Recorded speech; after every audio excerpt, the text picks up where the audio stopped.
देख रहे हैं हकीकत क्या है। आपके साथ हूं मैं प्रिया सिंह सोमवंशी। क्या जिस तरह से अमेरिका में डोनाल्ड ट्रंप पर हमला हुआ, वैसा ही हमला नरेंद्र मोदी पर भी हो सकता है। डोनाल्ड ट्रंप पर हुए हमले ने भारत में मौजूद मोदी विरोधी पॉलिटिकल क्लास के किस हिडन एजेंडे को एक्सपोज कर दिया है। मोदी विरोधी इंडी गुट के व्यवहार ने, उनकी भाषा ने कैसे देश के भीतर मोदी की जान को खतरे में डाल दिया है। विदेश की राजनीति में एक विचारधारा वाले दूसरे विचारधारा वाली पार्टी के नेता पर गोली चलाते हैं, हिंसा करते हैं, धमकी देते हैं। अमेरिका के लिए यह कोई नई बात भी नहीं है, लेकिन क्या भारत में भी वही पैटर्न दिखने वाला है? पिछले 10 सालों में हर दिन हर रोज मोदी के खिलाफ भड़काने और उकसाने वाली बातें कही गई। इंडी गुट के नेताओं ने तो मोदी की हत्या की बातें तक कह डाली। मोदी का सिर फोड़ने से लेकर मोदी की खोपड़ी में गोली मारने तक की धमकी दी गई। मोदी को टुकड़ों में फाड़ देने और मोदी की बोटी बोटी कर देने वाली बातें कही गई। मोदी पर तानाशाह और हिटलर का ठप्पा लगाने की कोशिश तक हुई है। अमेरिका में ट्रंप को भी हिटलर बताया गया, फिर ट्रंप पर ही गोली चल गई। तो क्या नरेंद्र मोदी पर भी टारगेट सेट हो चुका है?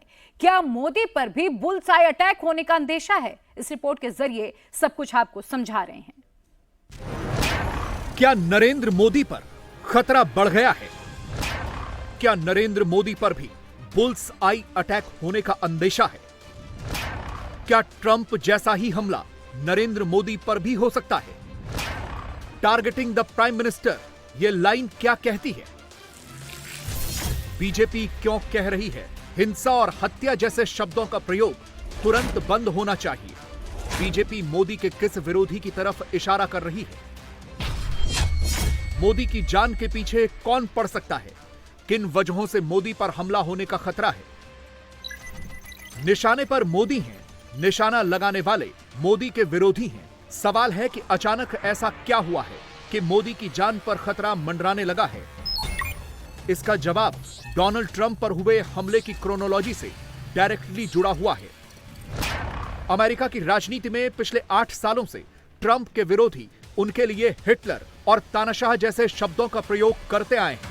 बिल्कुल इसी तरह 2014 से लेकर 2024 तक हिंदुस्तान में मोदी के विरोधियों ने भी 10 साल तक प्रधानमंत्री को हिटलर और तानाशाह कहा। मोदी विरोधी इकोसिस्टम की हिटलर वाली शब्दावली प्रधानमंत्री के लिए इंडी गुट की तानाशाह, हिंसक, कायर और जुल्मी जैसी शब्दावली मोदी की सुरक्षा के लिए क्यों डेंजरस है और प्रधानमंत्री की जान खतरे में क्यों पड़ सकती है? यह समझने के लिए आपको ट्रंप पर हुए हमले का थ्रेड समझना होगा। डोनाल्ड ट्रंप पर हमले की एक बड़ी वजह थी उनके विरोधियों द्वारा क्वाइन की गई हिटलर वाली शब्दावली। खुद अमेरिकी राष्ट्रपति जो बाइडेन ने कहा था, it's time to put Trump in a bullseye. Hindi में इसका मतलब हुआ, अब ट्रंप को मुश्किल में डालने का समय आ गया है। यह कहते वक्त बाइडेन ने यह नहीं सोचा होगा कि ट्रंप की जान वाकई मुश्किल में पड़ जाएगी। लेकिन 13 जुलाई को ट्रंप पर गोलियां चल गईं। ट्रंप बाल बाल बच गए, वो भी सेकंड के 100वें हिस्से से। हमलावर ने अपना निशाना सीधे ट्रंप के सिर पर लगा रखा था, जैसा कि आप इस एनिमेशन से समझ सकते हैं। लेकिन ट्रंप ने सही समय पर अपनी गर्दन दूसरी ओर मोड़ी और उसी ने उनकी जान बचा ली। गोली कान को छूते हुए निकल गई। पूर्व अमेरिकी राष्ट्रपति पर जिस थॉमस क्रूक्स नाम के शख्स ने हमला किया, वो हमले के 1 घंटे पहले भीड़ के बीच में था। तब भी किसी को कुछ पता नहीं चला। वो खिसक खिसक कर ऊपर चढ़ा और हमला करने में कामयाब हो गया। तब भी कोई कुछ न कर सका। हमले से ठीक पहले इस शख्स ने स्टीम गेमिंग सॉफ्टवेयर नाम के प्लेटफॉर्म पर एक मैसेज अपलोड किया था, जिसमें लिखा था कि 13 जुलाई को मेरा प्रीमियर होगा, जरूर देखें। इसके लैपटॉप को खंगालने पर यह भी पता चला है कि इसने हमले से पहले इंटरनेट पर ट्रंप बाइडेन डीएनसी कन्वेंशन कब है और 13 जुलाई की ट्रंप रैली को भी सर्च किया था। रिपोर्ट्स के मुताबिक ऐसा दावा किया जा रहा है कि यह शख्स एंटीफा का भी सदस्य था। एंटीफा का मतलब हुआ एंटी फासिस्ट एक्शन, जो एक अमेरिकी ऑर्गेनाइजेशन है और फासिज्म और नाजी विचारधारा के खिलाफ लड़ाई लड़ता है। 2016 में ट्रंप के राष्ट्रपति बनते ही अमेरिका में एंटी फासिस्ट एक्शन की शुरुआत हो चुकी थी। ट्रंप बतौर राष्ट्रपति एंटीफा के खिलाफ थे, ऊपर से उनके विरोधियों ने ट्रंप पर हिटलर का ठप्पा लगाकर थॉमस क्रूक्स जैसे सिरफिरों को उकसाने और भड़काने की कोशिश की। नतीजा ये रहा कि अमेरिका की जहरीली राजनीति में ट्रंप विरोधियों के हिंसक बयानबाजी की वजह से ही ट्रंप पर हमला हो गया। हिंदुस्तान में प्रधानमंत्री मोदी के साथ भी उनके विरोधी बिल्कुल वही कर रहे हैं जो अमेरिका में ट्रंप के विरोधियों ने किया। किल मोदी, मोदी की हत्या के लिए तैयार रहो, मोदी की हत्या के लिए तत्पर रहो, ये कोई बनी बनाई हेडलाइंस नहीं है। ये वो नैरेटिव हैं जो इंडी अलायंस की पार्टियां और उनके नेता पिछले 10 सालों से लगातार चलाते आ रहे हैं। मोदी की हत्या करने के लिए तत्पर रहो, मोदी की हत्या करने के लिए तत्पर रहो। और इसके एक नहीं सैकड़ों सबूत हैं। मोदी विरोधियों के यूट्यूब अकाउंट पर चले जाइए, तानाशाह शब्द दिख ही जाएगा। राहुल की टाइमलाइन पर चले जाइए, वहां भी यही लिखा दिखाई देगा। आम आदमी पार्टी की प्रोफाइल खंगाल लीजिए, पढ़ लीजिए मोदी को कैसी कैसी धमकियां दी गई हैं। साल 2007 में कांग्रेस पार्टी ने मोदी के लिए मौत का सौदागर शब्द का प्रयोग किया था। तब से लेकर अब तक प्रधानमंत्री के खिलाफ ऐसे हजारों शब्द विरोधियों ने क्वाइन किए हैं जो सीधे सीधे उकसाने वाले हैं, भड़काने वाले हैं, और यह लिस्ट बहुत लंबी है। प्रधानमंत्री श्री नरेंद्र मोदी जी के विरुद्ध इस प्रकार के शब्दों का प्रयोग, और मैं साफ शब्दों में कहूंगा हिंसा के लिए उकसाने वाली भाषा निरंतर प्रयोग की जा रही है। अभी आपको ध्यान हो, कांग्रेस के नेता प्रतिपक्ष राहुल गांधी जी ने चुनाव प्रचार के दौरान पिछले वर्ष कई बार अपमानजनक शैली में मोदी जी के लिए मारना, डंडे मारना इत्यादि शब्दों का प्रयोग किया। यहां तक उन्होंने बोला कि अगर काफिले पे कुछ फेंका गया तो कुछ और फेंका जा सकता है, यानी फेंका जाना डर के समाप्त होने का प्रतीक है। इसका मतलब कि किसी भी नेता के काफिले के ऊपर कुछ भी होना चाहिए। ये मोहब्बत की दुकान में ही हत्या और हिंसा शब्द आ रहे हैं। आधा दर्जन हत्या रिलेटेड वर्ड हैं। इसलिए हम यह कहना चाहते हैं कि इस गंभीरता को समझें, और अगर कोई नेता इसको नहीं समझ रहा तो मैं समझता हूं कि वो भारत की राजनीति में नेतृत्व करने के योग्य नहीं है। आज हमने मोदी विरोधी इकोसिस्टम की प्रधानमंत्री को टारगेट करने वाली ऐसी पूरी डिक्शनरी निकाली है। किसने कब कब क्या क्या कहा, मोदी की जान को खतरे में कैसे डाला, मोदी ने खुद क्या कहा, ऑडियो वीडियो के साथ हम सारे सबूत आपके सामने रखेंगे। सबसे पहले फरवरी 2020 में राहुल का दिया एक बयान सुनिए, जिसमें वो मोदी के खिलाफ हिंसा को नॉर्मलाइज करते हुए दिखाई दे रहे हैं। और आप देखना, ये जो नरेंद्र मोदी अभी भाषण दे रहा है, मैं आपको बता रहा हूं 6 महीने बाद, 7-8 महीने बाद ये घर से नहीं निकल पाएगा, ये घर से नहीं निकल पाएगा, ये घर से नहीं निकल पाएगा। हिंदुस्तान के युवा उसको ऐसा डंडा मारेंगे, ऐसा डंडा मारेंगे, ऐसा डंडा मारेंगे, इसको समझा देंगे। मोदी विरोधियों की खतरनाक बोली वाली ये लिस्ट बहुत लंबी है। इसमें पूरा का पूरा इंडी अलायंस शामिल है।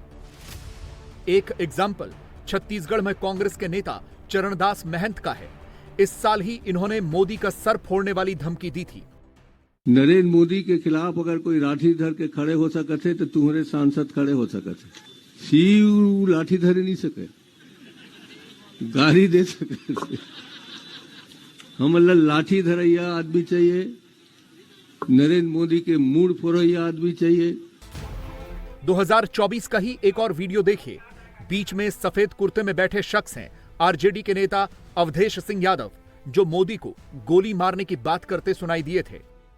और हम अगर मोदी के खोपड़ी में गोली मार दे तो इसको गलत कहा जाएगा क्या? और हम अगर मोदी के खोपड़ी में गोली मार दे तो इसको गलत कहा जाएगा क्या? 2024 में ही एक और वीडियो आया। इस बार जेएमएम के मोहम्मद नजरुल इस्लाम मोदी को 400 फीट अंदर गाड़ने की धमकी देते सुनाई दिए। नरेंद्र मोदी की आत्मा में धीरे धीरे अब हिटलर बस रहा है। हिटलर जो है उसकी आत्मा में बस रहा है और चाहता है कि इस देश के संविधान को खत्म कर दिया जाए। और उसने नारा दिया है, अभी चूंकि लोकसभा का चुनाव हमारे सर पर है, उसने नारा दिया कि हम 400 के पार जाएंगे। मैं आज आप लोगों से कहना चाहता हूं कि 400 के 400 सीट नहीं, 400 फीट के अंदर नरेंद्र मोदी को काट दिया जाएगा। 400 फीट के अंदर नरेंद्र मोदी को काट दिया जाएगा। 400 फीट के अंदर नरेंद्र मोदी को काट दिया जाएगा। इसी साल इंडी अलायंस के पार्टनर डीएमके के एक नेता टीएम अनबरसन का भी एक वीडियो आया था, जिसमें वो ये कहते सुनाई दिए थे कि अगर वो मंत्री न होते तो मोदी को टुकड़ों में फाड़ देते। 2020 में हुआ किसान आंदोलन तो याद होगा आपको। उस वक्त मोदी विरोधियों ने किसानों के कंधों पर बंदूक रखकर मोदी मर जा के नारे लगवाए थे।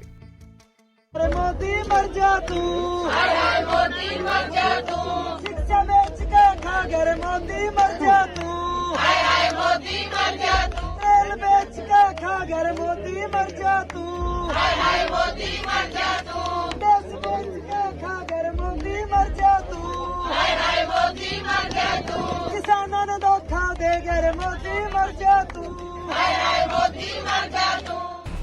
2014 से लेकर 2024 तक एक दिन ऐसा नहीं बीता जब नरेंद्र मोदी के विरोधियों ने प्रधानमंत्री के खिलाफ लोगों को भड़काने के लिए मोदी पर हमले के लिए न उकसाया हो। जिस तरह अमेरिका में ट्रंप के विरोधियों ने उन्हें हिटलर हिटलर कहकर थॉमस क्रूक्स को हमले के लिए उकसाया, बिल्कुल वही पैटर्न भारत में मोदी के विरोधियों ने अपना रखा है।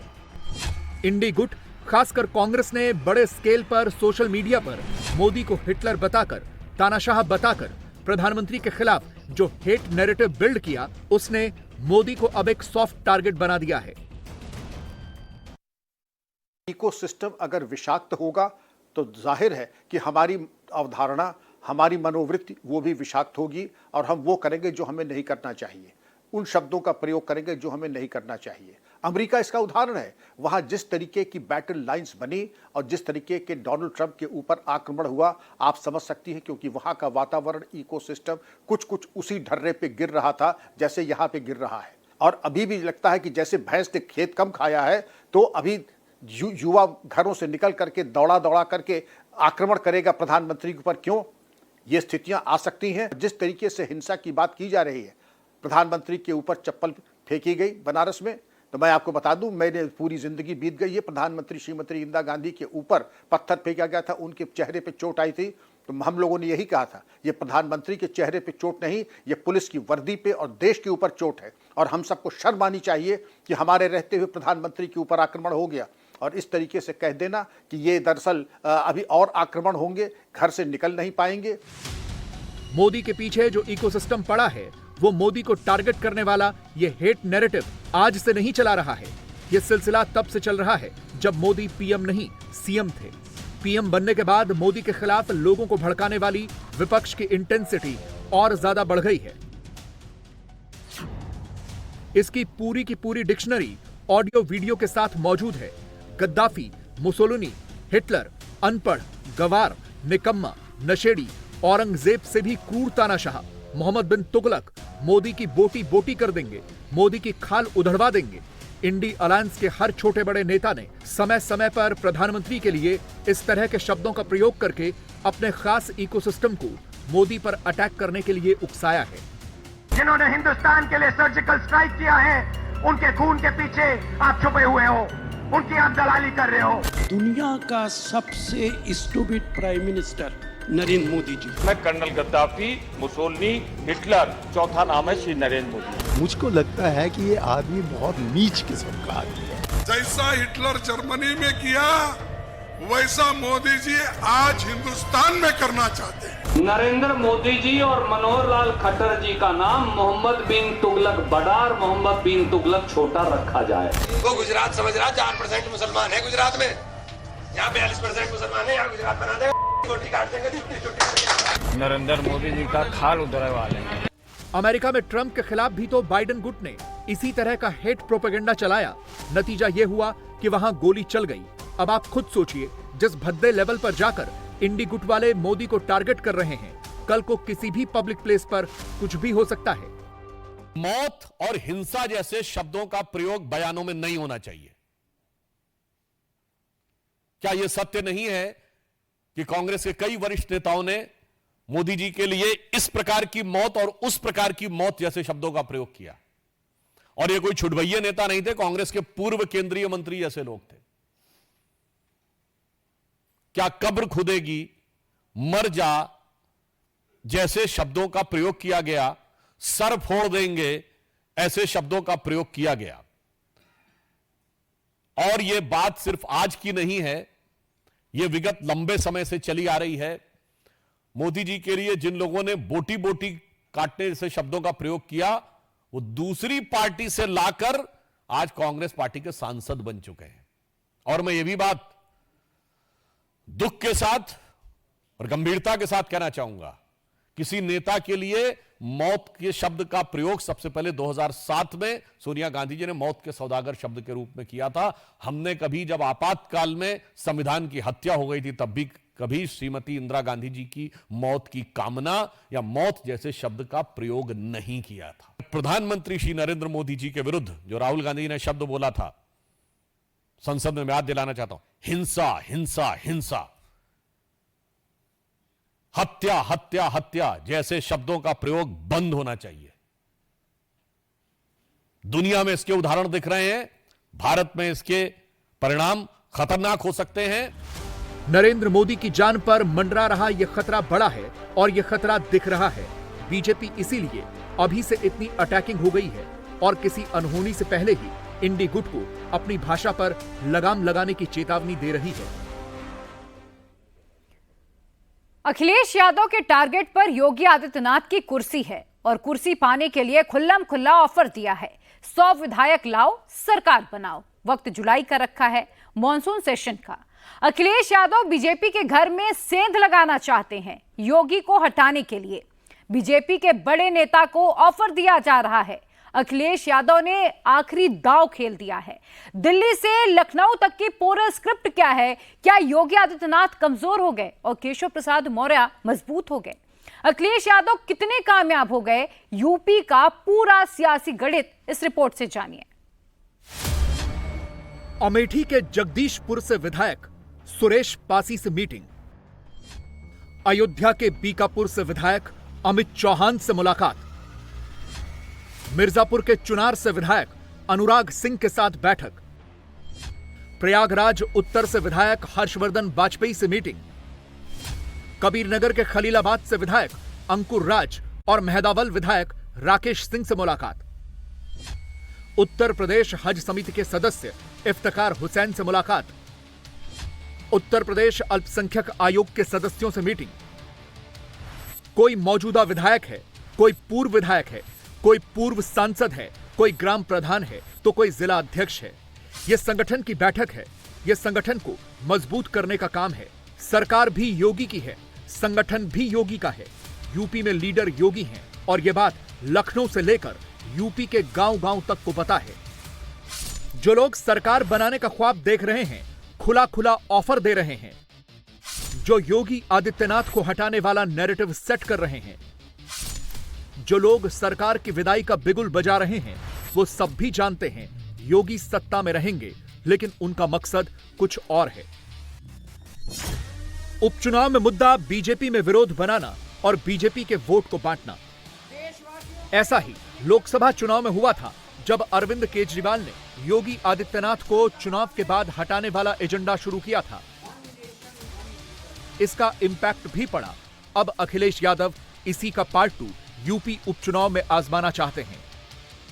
लेकिन जब बात यूपी की आती है तो सिर्फ योगी ही दिखाई देते हैं। अखिलेश यादव इस वक्त केशव प्रसाद मौर्य को आगे करके योगी को पीछे करना चाहते हैं। अखिलेश यादव सरकार बनाने वाला ऑफर साल 2022 से दे रहे हैं। 2022 यूपी चुनाव हारने के बाद अखिलेश यादव इसी लाइन पर हैं। ये सारी हेडलाइन साल 2022 की हैं। उस वक्त भी योगी बनाम केशव प्रसाद मौर्य का माहौल बनाने की कोशिश हुई थी। तब भी अखिलेश यादव ने बीजेपी वोटर्स को तोड़ने की कोशिश की थी। इस बार भी वही गेम प्लान है। ये तो खैर मानसून ऑफर दिया है अखिलेश जी ने, लेकिन इससे पहले भी वो ऑफर दे चुके हैं और वो हर वक्त तैयार हैं इस बात के लिए कि सांप्रदायिकता से काम करने वाले लोगों को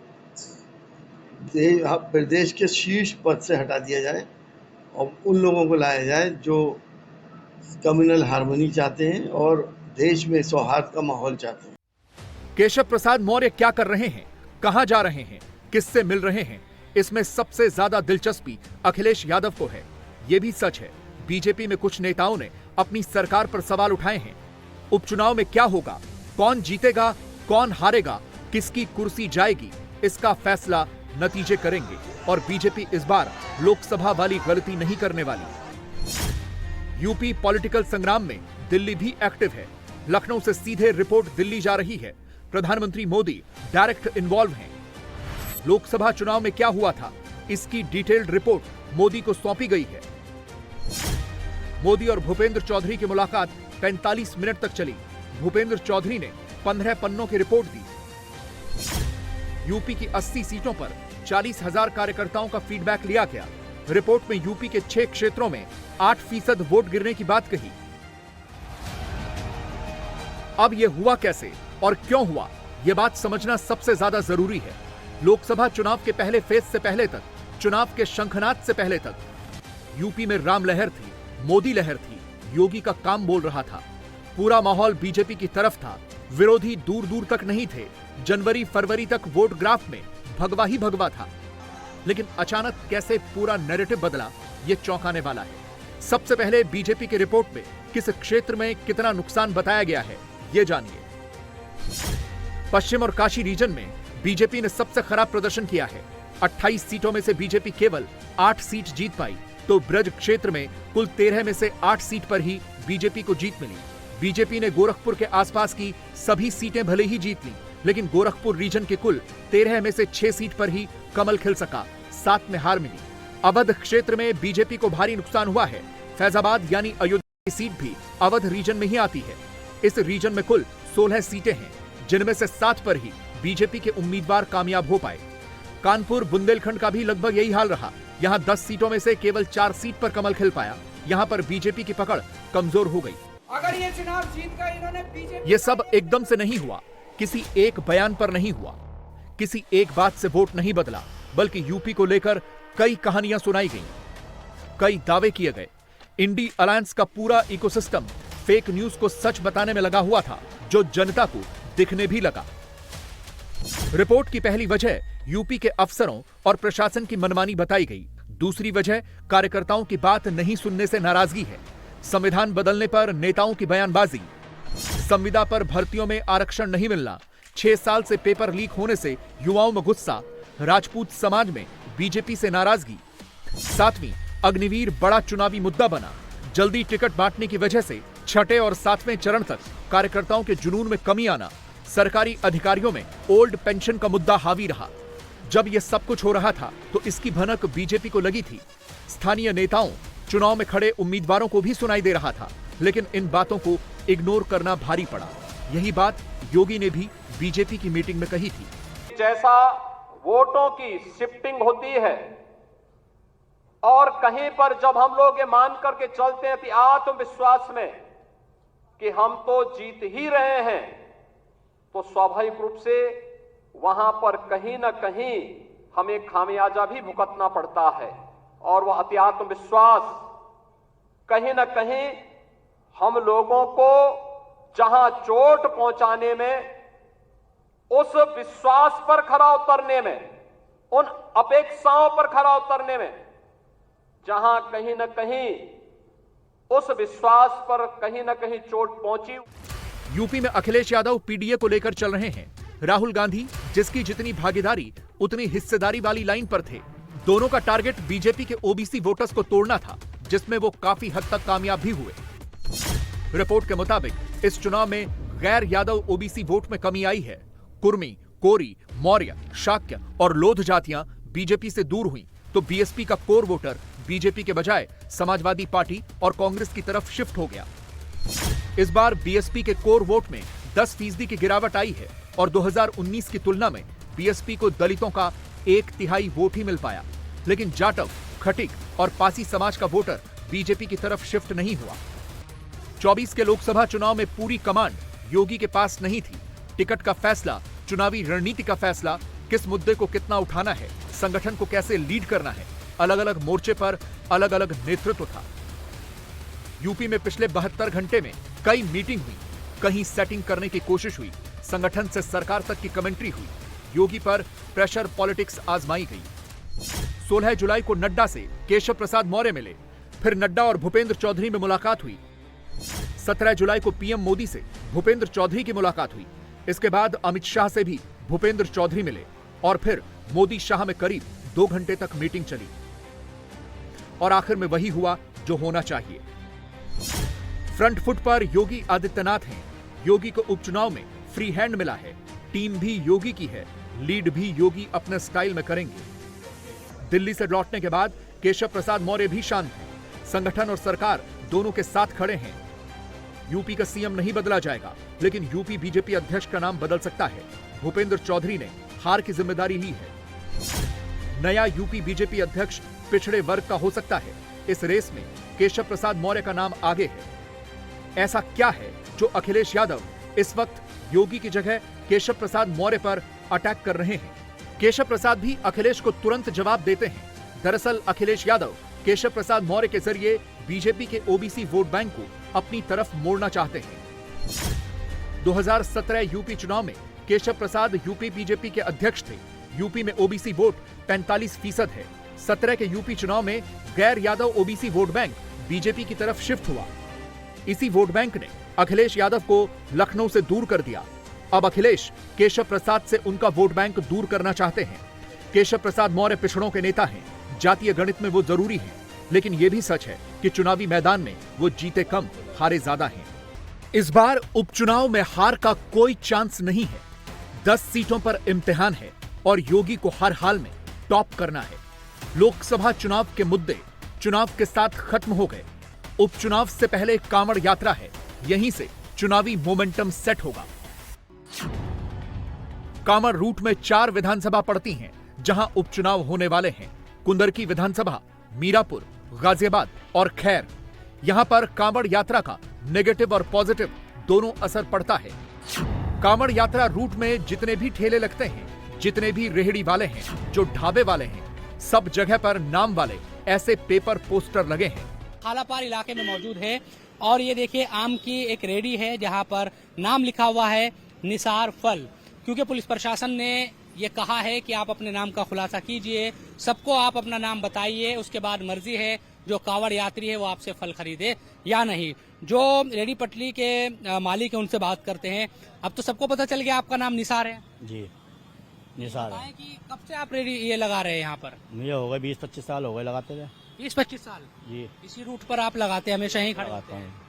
कभी पहले हुआ था क्या इस तरह का कि भाई अपना नाम बताए? तब कभी इस तरह का नहीं हुआ, पहले नहीं हुआ। नहीं हुआ। ये हाकिम फल वाला ये लगा हुआ है बाकायदा। ये आम और केला बेचते हैं।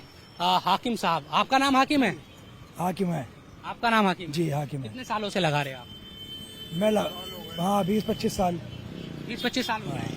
क्या बोला आपको पुलिस ने आकर? उन्होंने क्या तख्ती लगा, उस पर नाम लिख के आपके, तो हमने नाम लिख रहे तख्ती लगा दी। परेशानी हो रही है क्या लगाने से? अगर पहचान आपकी पता चल रही, कोई दिक्कत है? दुकानदारी है ही नहीं। तो कौन, यहाँ तो सब मुस्लिम रहते हैं ना आस पास? तो नहीं, मुस्लिम तो रहता है, तो कावड़ की वजह से है, इसमें दिक्कत है जो कावड़ की। हाँ तो क्या करेंगे जब अभी तो कावड़ कम चल रहे हैं? कावड़ में बंद करवा देते हैं या बंद कर देते हैं ठेले बस। नाम लिखना जरूरी हुआ तो यूपी में नाम वाली राजनीति शुरू हो गई। अखिलेश को उपचुनाव वाला मुद्दा मिल गया। गुड्डू, मुन्ना, छोटू सबका हिसाब मांगने लगे। अखिलेश ने पूछा, गुड्डू ऐसे नाम से पहचान कैसे होगी? कांवड़ रूट में ऐसी दुकान मिली जिसका नाम मोनू जूस सेंटर है, लेकिन इसके आगे जो पता चला वो आप भी देखिए। वो आया नु कह रहे क्या के इमरान के नाम से लगाओ ये फोन, इसका नाम के लगाओ। हाँ इमरान के, जो कटवा दो। इसका क्या है वो अपने नाम से हाँ लगाए जी। तो किस नाम से आपका? ये मेरे लड़के के नाम से जी, मोनू जूस सेंटर। अब मैं कह रहे तो अपने नाम से लगाओ। मैंने जी सर अपने नाम से लगा लेंगे। बताओ इमरान के नाम से। आप एक मुस्लिम समाज से आते हैं, आपने अपने नाम से लगाया जी। तो कांवड़ यात्रा में इस तरह से आपकी सेल है, उस पर कितना प्रभाव पड़ेगा? अब न्यू तो पता नहीं जी कितने बिके कितने नहीं। तो नहीं क्या कांवड़ यात्री पहले आते थे जी आपकी दुकान पे? जी हाँ, हर साल लगावे। यूपी में जैसे हिंदू मुस्लिम वाला टॉपिक शुरू होता है, दूर दूर से मुस्लिम वोट के ठेकेदारों की एंट्री हो जाती है। ये जो ऑर्डर है उत्तर प्रदेश की योगी आदित्यनाथ सरकार का, ऐसा दिख रहा है कि हिटलर की रूह उनमें समा चुकी है। ये क्रिस्टल नाट मूवमेंट लग रहा है। हिटलर भी एक जूडन बॉयकॉट करते थे, इस तरह का बॉयकॉट हो रहा है उत्तर प्रदेश की सरकार की तरफ से। भाई आप होते कौन है ये करने वाले?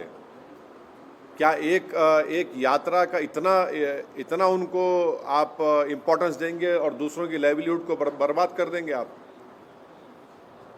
क्या एक ही समुदाय के लिए कि उसके लिए काम करेंगे? कॉन्स्टिट्यूशन कहाँ गया फिर? कॉन्स्टिट्यूशन क्या कहाँ चलेगा? कचरे के बिन में चलेगा कॉन्स्टिट्यूशन? फिर मोदी जी संविधान को उठा के चूमते। ये सब नाटक ड्रामा हो रहा है। असदुद्दीन ओवैसी ने योगी की तुलना सीधे हिटलर से कर दी।